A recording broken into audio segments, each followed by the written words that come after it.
Greetings, everyone, and welcome to Law Chat. Law Chat was designed to highlight, inform, and help people to learn about different legal issues. Please feel free to comment and suggest topics that you would like us to discuss in the future. Today, we'll have a conversation on child support with staff attorney Nashia Conway of Community Legal Services of Prince George's County. Nashia Conway, welcome. If you don't mind, give us a little bit of your background and tell us about yourself. Definitely. Hello, everyone. My name is Nashia Conway, and currently I'm a staff attorney with Community Legal Services of Prince George's County, Maryland. I've been employed with Community Legal Services for a little over a year and a half.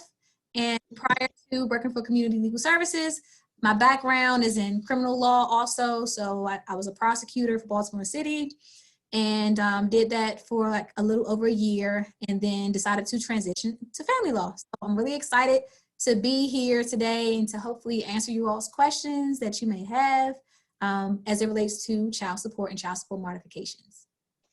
Awesome.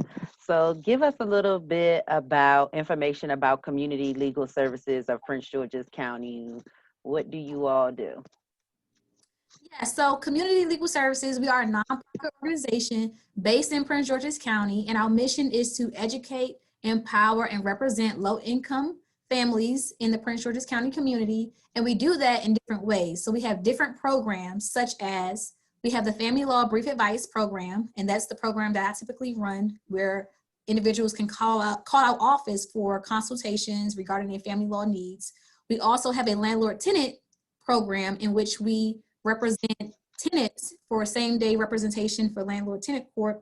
We also have a staff attorney that handles our domestic violence cases. So if a client needed help with filing a protective order, whether it's a temporary protective order or a final protective order, we have staff attorney that handles those cases specifically. We also have a staff attorney that handles questions as it relates to bankruptcy and foreclosure prevention. We also have another staff attorney that handles questions as it relates to wills. And we also have another attorney that handles our Latino access. So we have many different attorneys that kind of have their own area.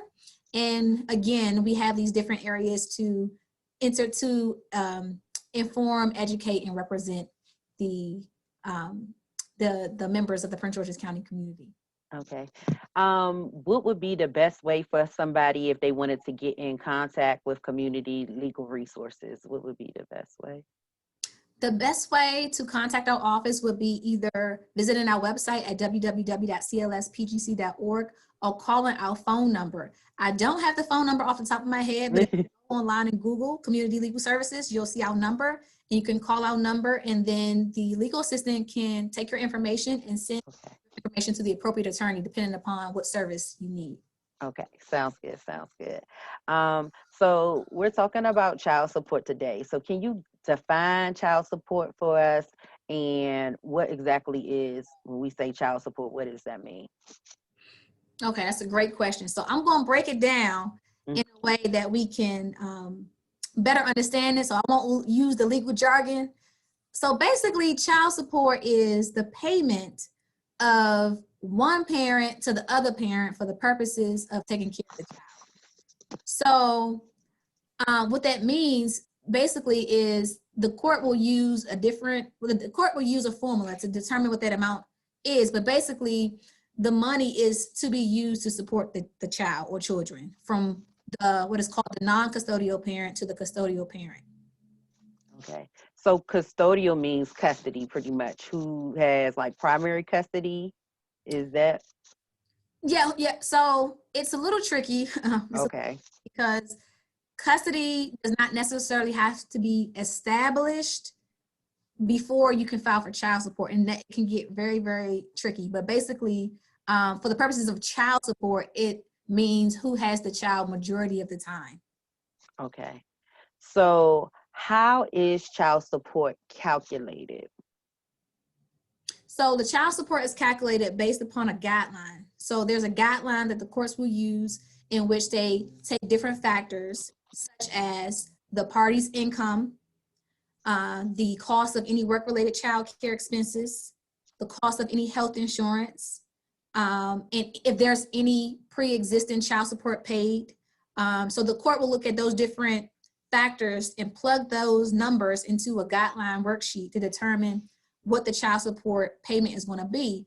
Now, also, the court will also look to see, as far as custody, who has the child majority of the time. And there's two different guidelines. So there's a sole custody guideline and there's a joint custody guideline.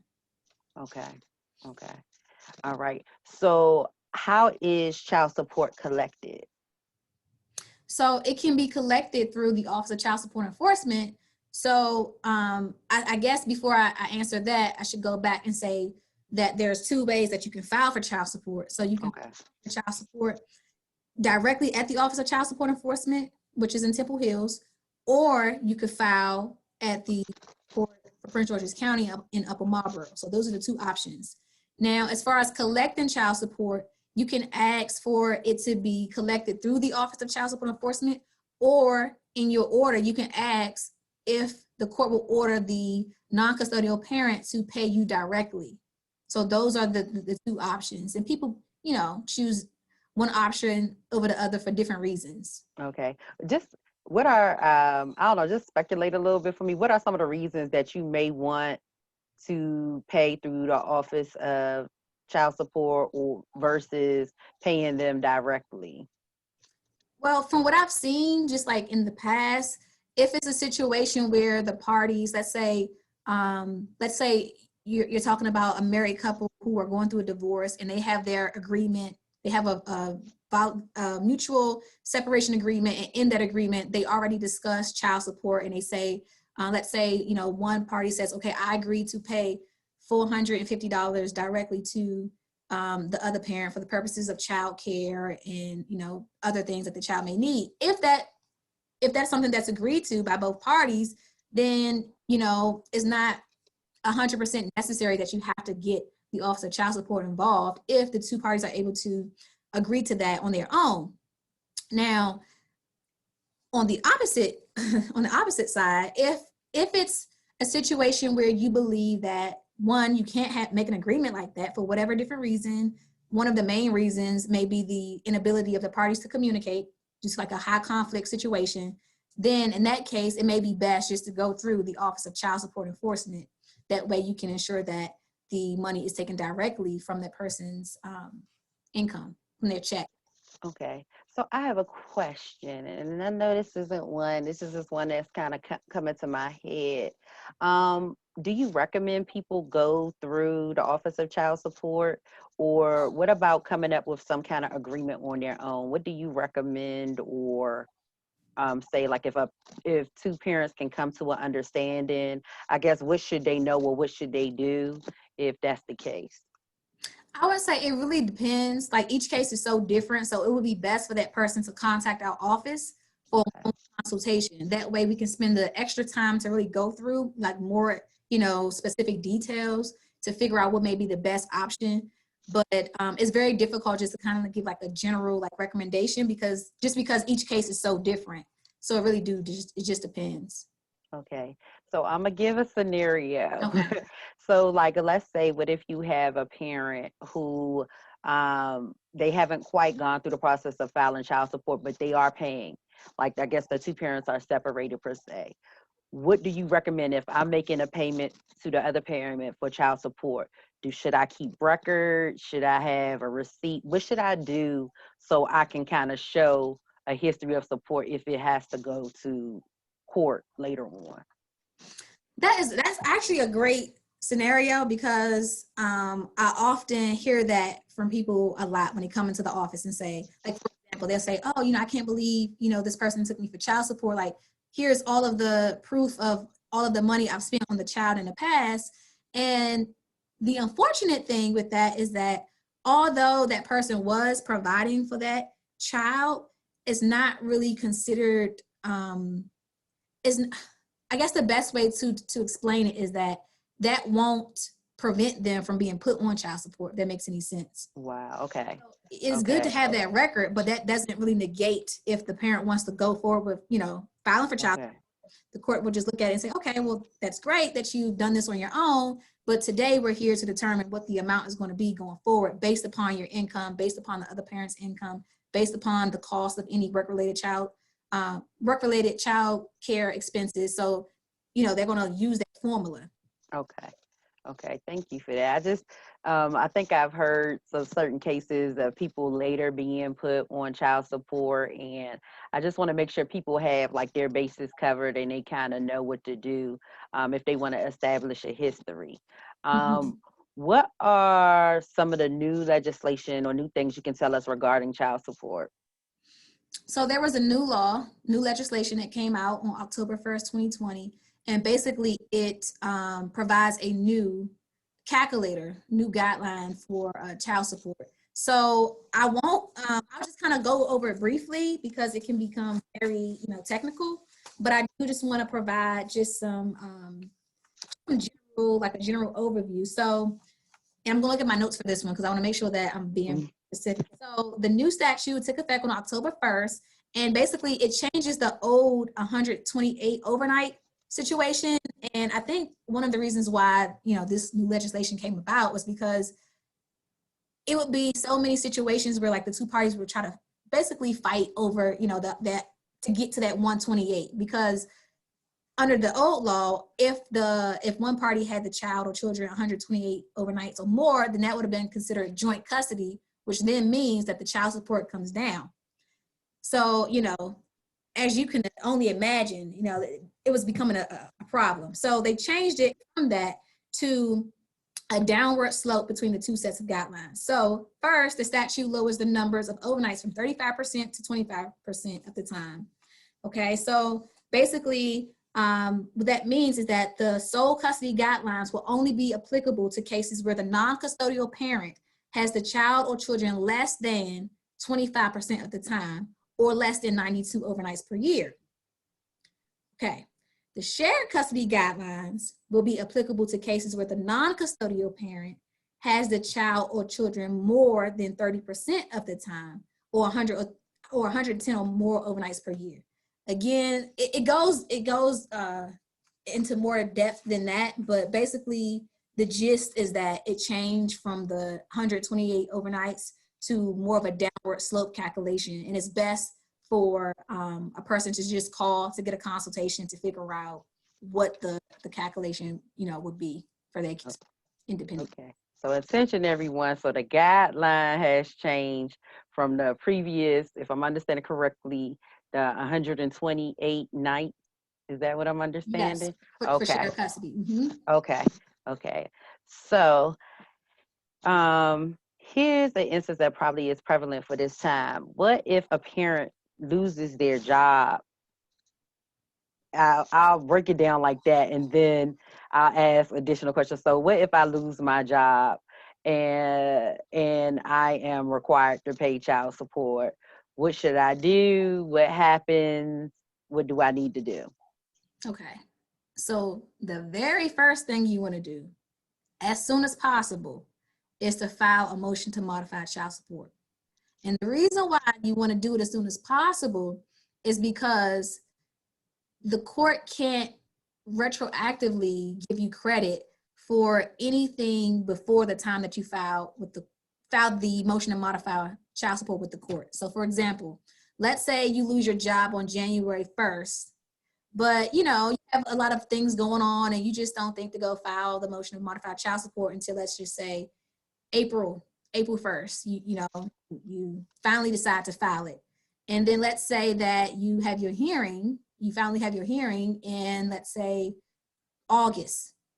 The court can't give you credit for January or February. So let's say if they do reduce your child support, they can't reduce it for the month of January or February or March. They only can reduce it from April going on forward, if that makes any sense. So it's really important that you do file that motion to modify, because if not, then you're looking at a situation in which you could potentially have arrears and you would still owe that amount even though you didn't have a job at the time. Okay. So, how do I file a motion to modify? What do I need to do? So you can go to, again, it depends on how you want to proceed, but If you want to do it pro se, you can go to the Maryland Courts website. They have self-help forms there. And Okay. motion to modify form, you can locate that form on that website. And you can pay the $31 filing fee to file it with the court.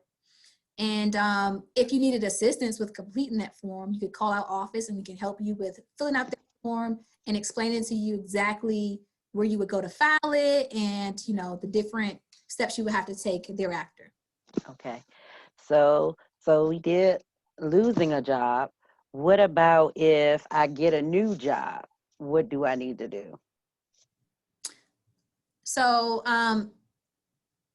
again, I feel like lawyers say it depends a lot, but it really depends because in your order, it may say you have to notify the court, you know, when your employment changes. So if that happens, you have to let the court know. I mean, if that's in your order, you have to let the court know. Okay. But as far as, let's just say it's a situation where you you got a new job and you want to let the court know that you got a new job and you want to modify the child support because you got a new job. I mean, you could do that, but just know that your child support may go up.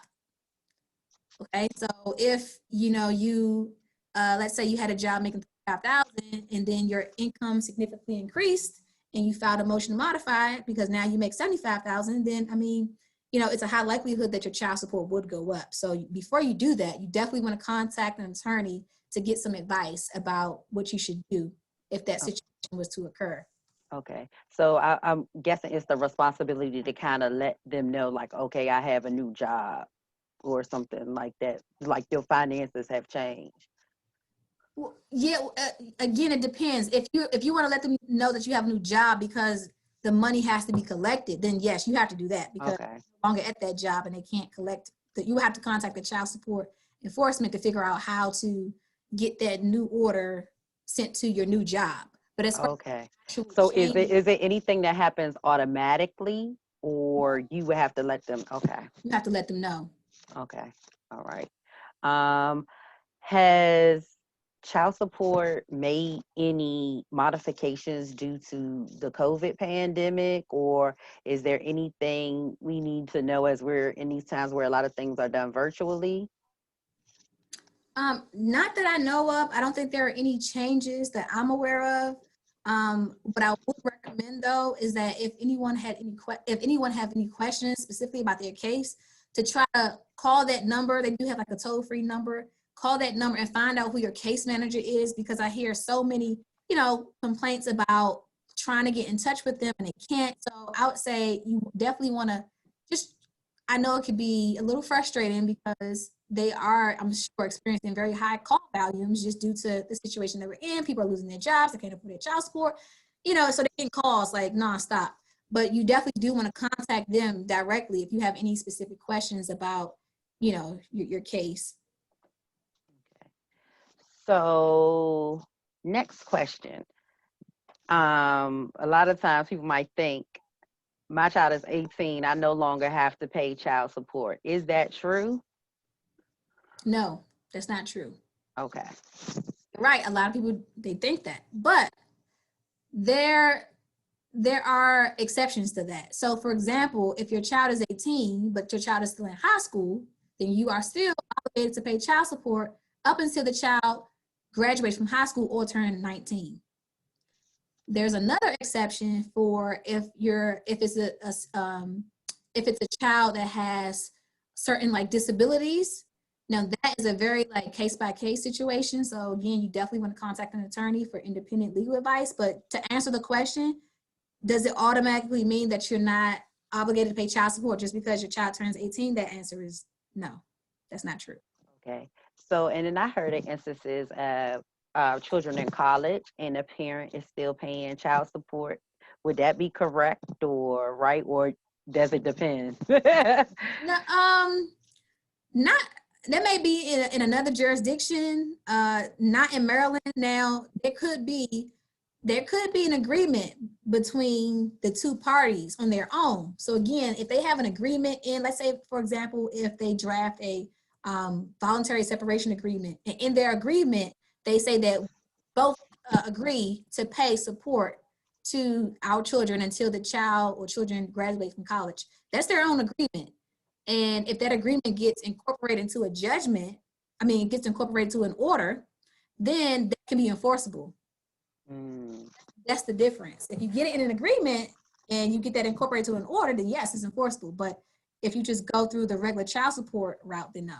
I feel like that's important to note because, or maybe that's something people want to think about because, as we know, I know in my own instance, I was over 18 and my parents still supported me a lot through college. So I know that that's something that people might want to think about or maybe want to put in their agreement, especially if their child plans on going to school. Because I kind of wonder now, like, what happens if, in that Mm-hmm. certain circumstance. So if I know you said if a child is in high school, it doesn't stop. So does that mean that after high school, um, that's that's when child support stops, or Or until age 19. So if they're in high school and they're 20, then it doesn't count. okay. So It's is only, through high school? Is that the kind of assumption? Is through high school is based on being in school? Well, high school? yes, Okay. yes, up until Okay. age 19, though. Okay. Up until age 19. Okay. Thank you for clarifying that. Um, what do we do? And we might want to spend a lot of time maybe walking through different scenarios on this. If you're dealing with someone who refuses to pay child support, um, what happens in that instance?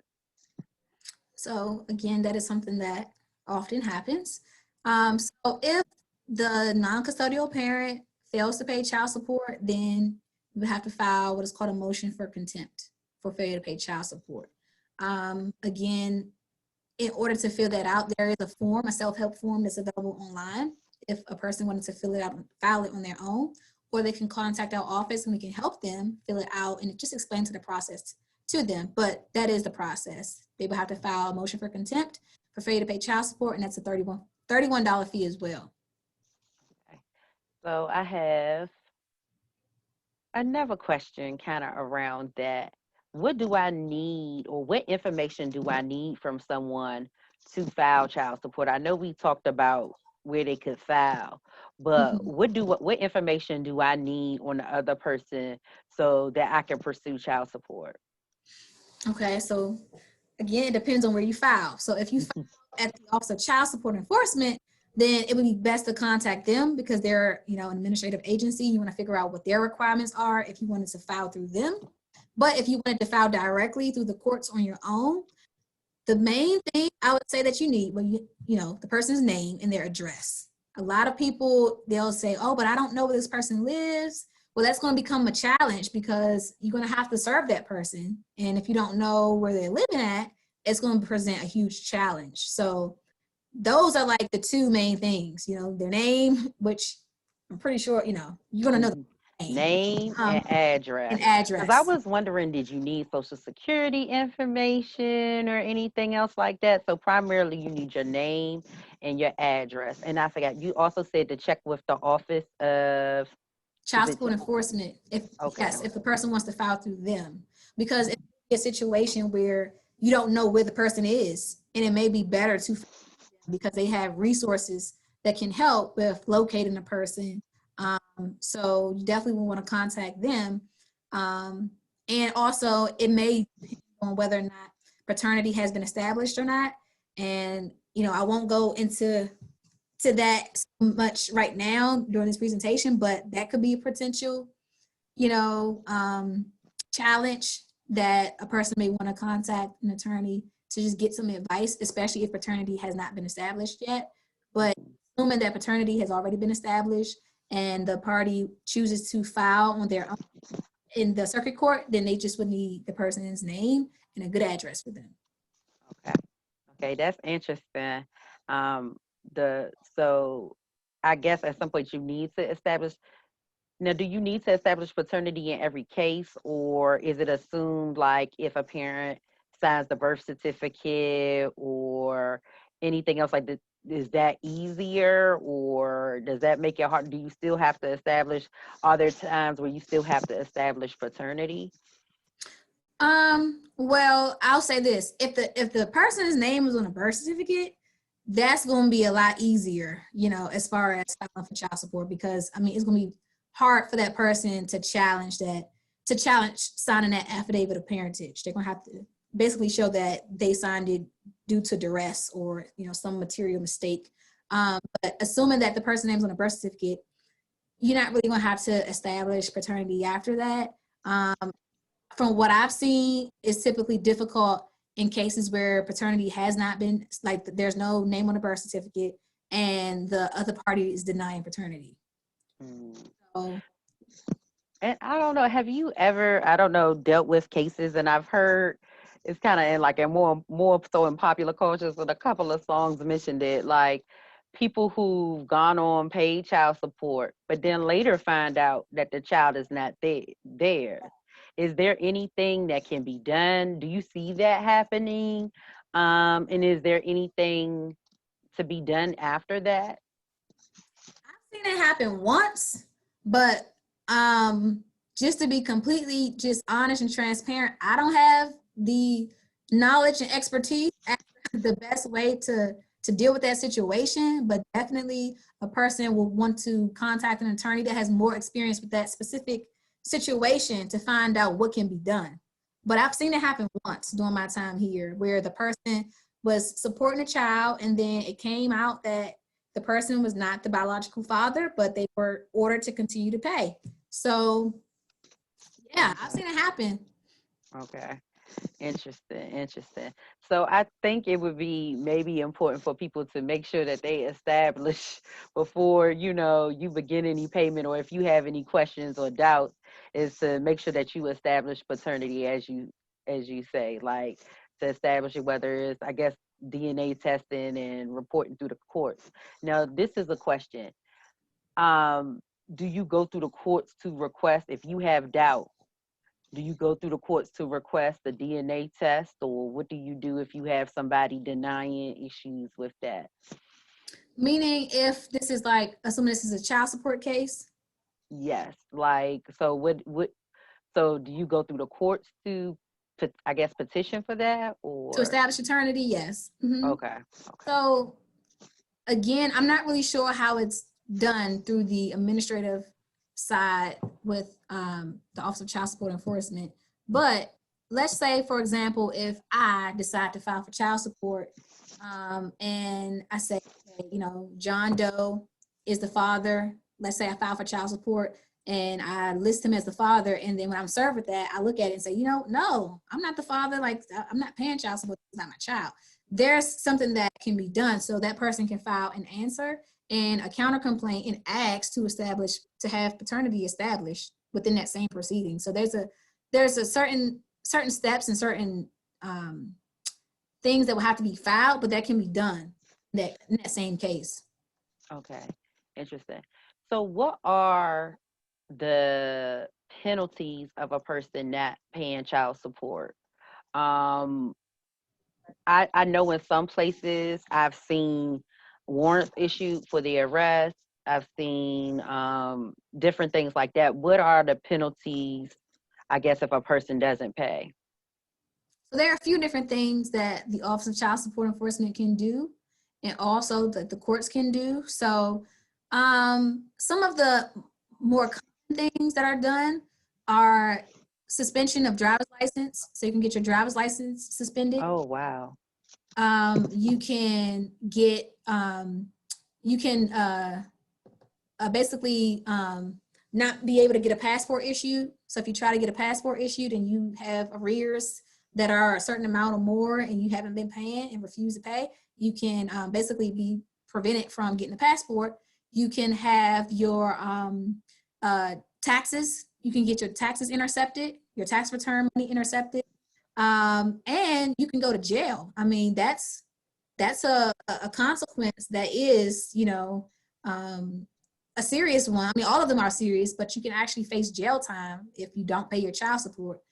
So, that's why I think it's so important for people, if they are in a situation where they can't pay, they file that motion to modify as soon as possible, because if not, that amount would just, keep piling on and piling on, and then that person is still going to be responsible for paying that amount, and they're going to have to explain to the court why they haven't been, making those payments, and they could potentially face time in jail.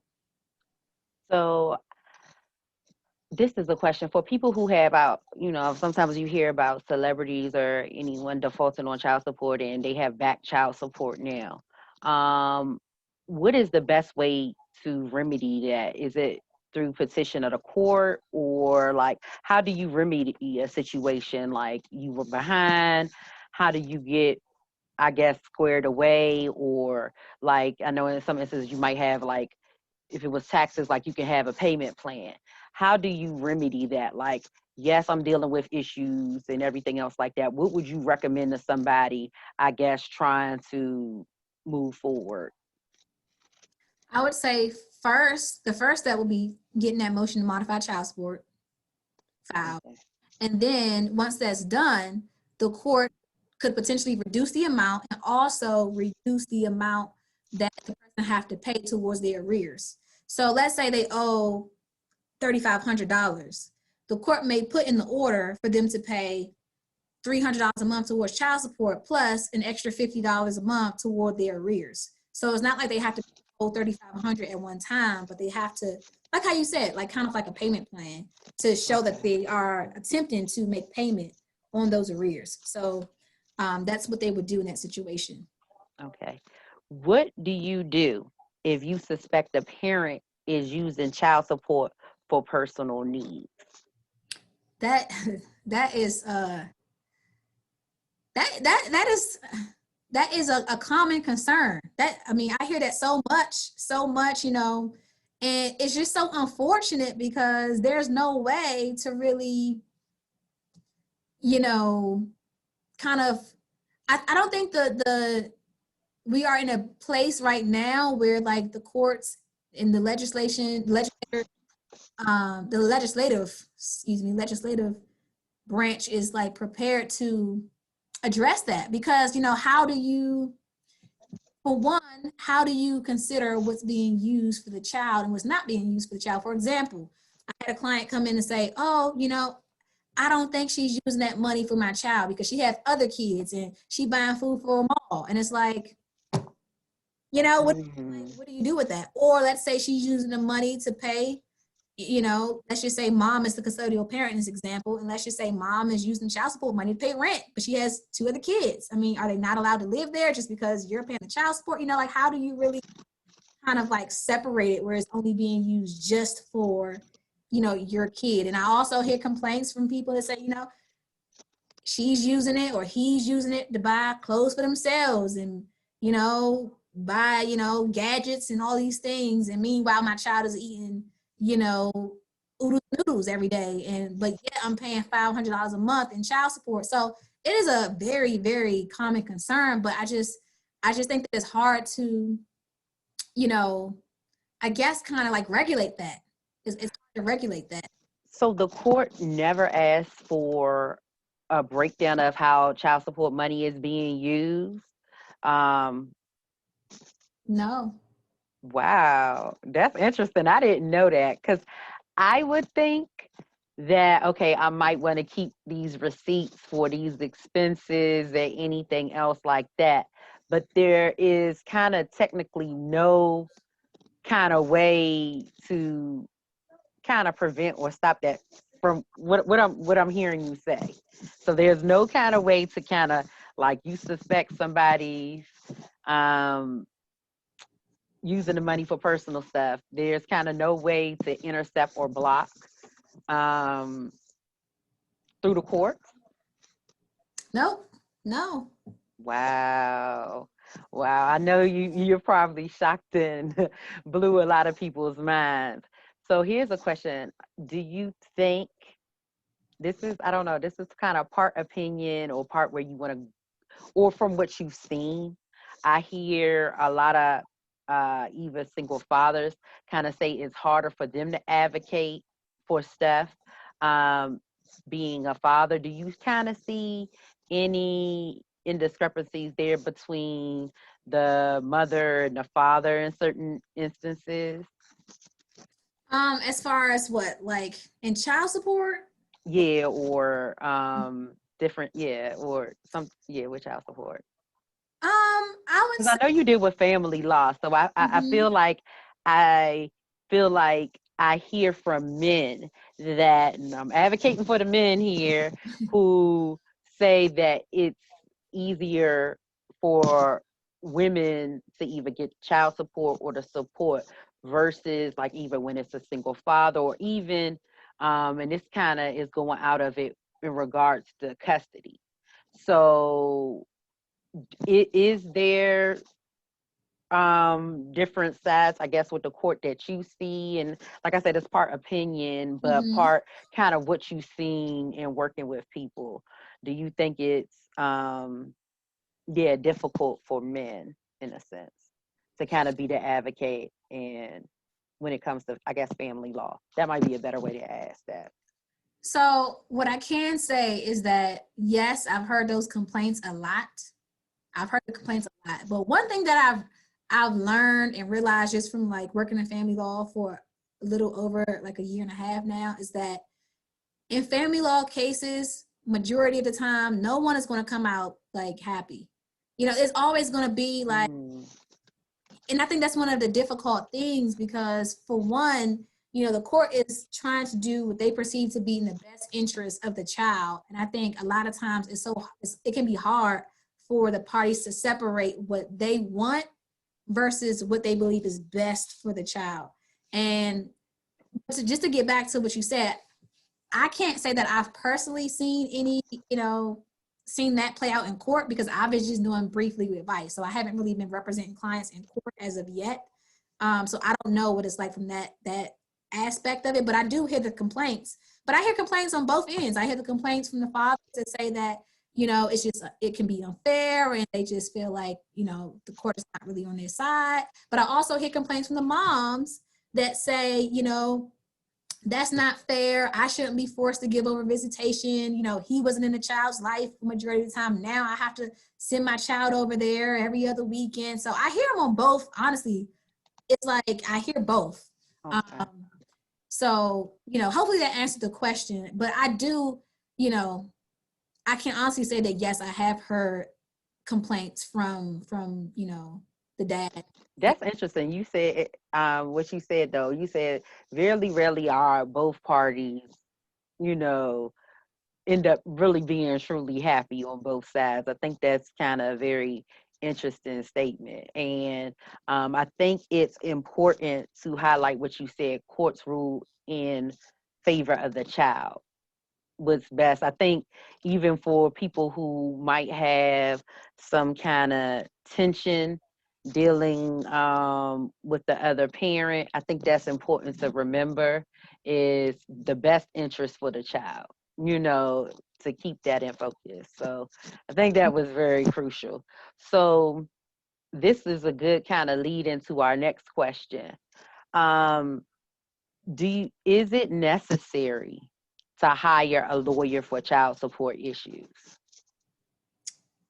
It depends. I think that's like the catchphrase that like lawyers just say because it just depends. You know, each case is different.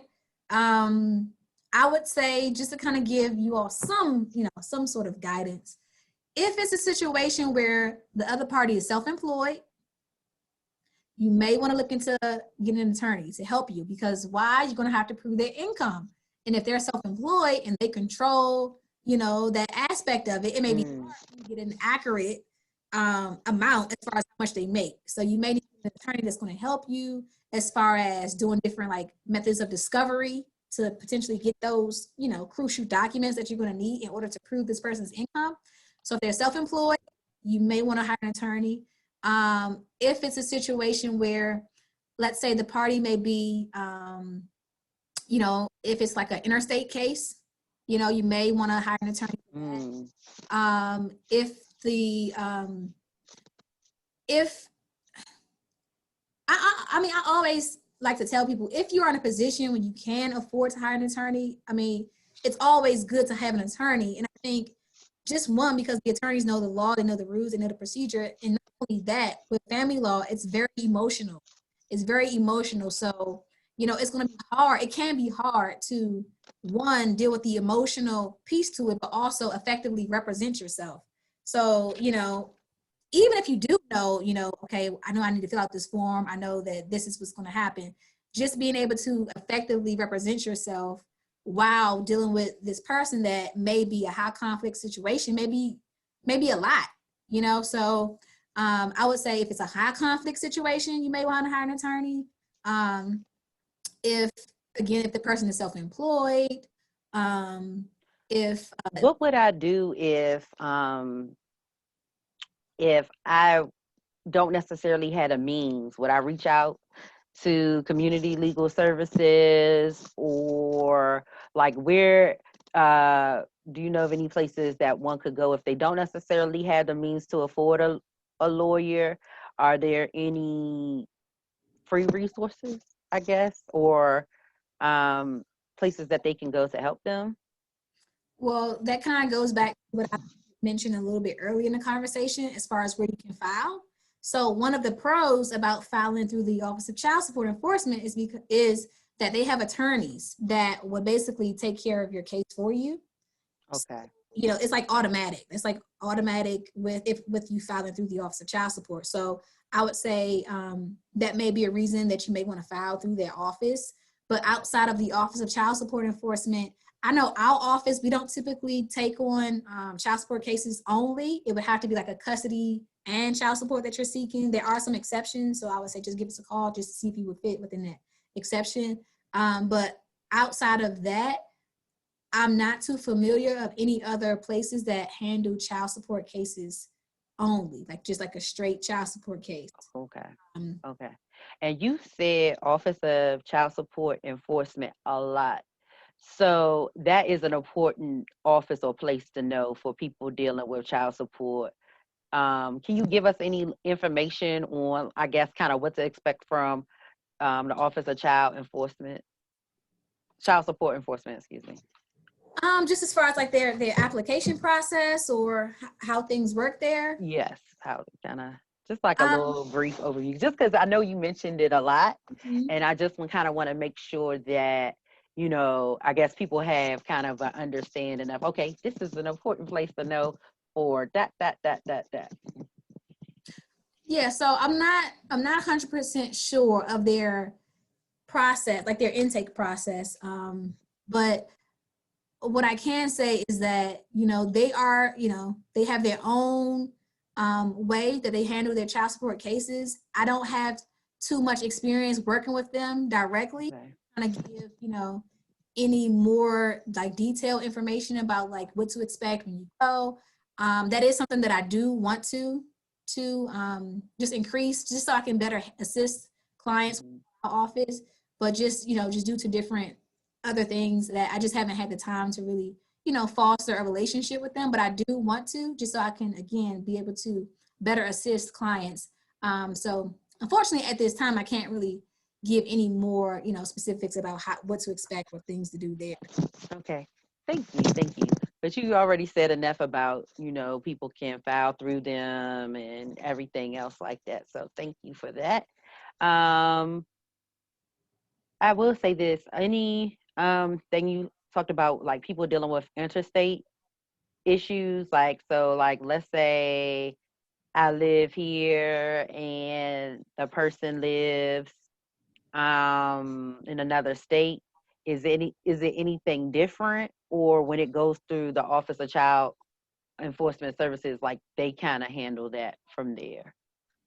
Yeah, kind of. I would say again, you want to contact them because I mean, it depends on. Let's say if at first both parties resided in the state of Maryland, but then one party then moved to a different state, then you want to contact them to see what would have to take place in order for you to continue collecting from that person now that they're no longer in the state of Maryland, but in a different state, such as like Texas or Georgia or um, any other state. Okay. Okay. So that kind of is interesting. Like, I guess if I guess it kind of depends on where the person files. I'm assuming. Mhm. Okay. So Last question. Do you have any tips for parents or any important things to remember or anything you want to reiterate? There was one thing that we did not mention that I just wanted to briefly address, and that relates to parents who may be incarcerated and they can't make their child support payments. Um, we have a whole separate presentation just on that. So if that's a situation that you know someone who may be dealing with that situation, you definitely want to have that person reach out to our office so we can give them, because there are specific rules that talk about what a parent can do in that situation if they are incarcerated and they can't make their child support payments. Oh, wow. So a person, I guess, are you still responsible, or is it freezed or on pause or anything else like that? Or Potentially, but again, it depends. It depends on a few different factors.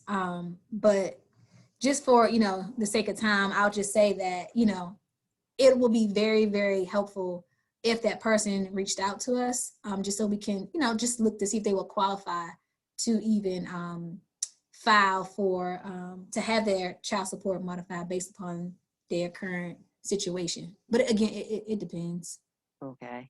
So thank you for that. So I think we learned a lot of different things. We learned that um, the 128, help me out, the 128 nights. So there is new legislation kind of evolving around that. And I guess that's with the calculations, correct? Yes. So that's important to note.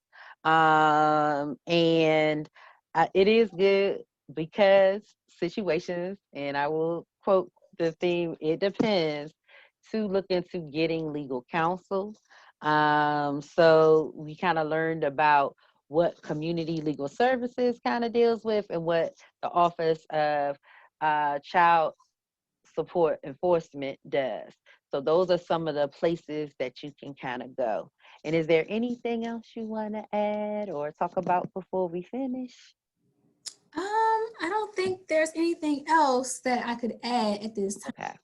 Okay. But again, we're open from 8:30 to 4:30. So if anyone has any specific questions, please reach out to us. We would love to give you a consultation and to help you. So Thank you so much, Nashia Conway. We also want to thank um, Community Legal Services of Prince George's County Incorporated for their time and assisting us with this law chat. And I'm sure people will have tons more questions to ask or topics to discuss, and probably dealing with even family services, especially while we're living so close and intimate with people at this time. So thank you once again, and thank everybody for tuning in.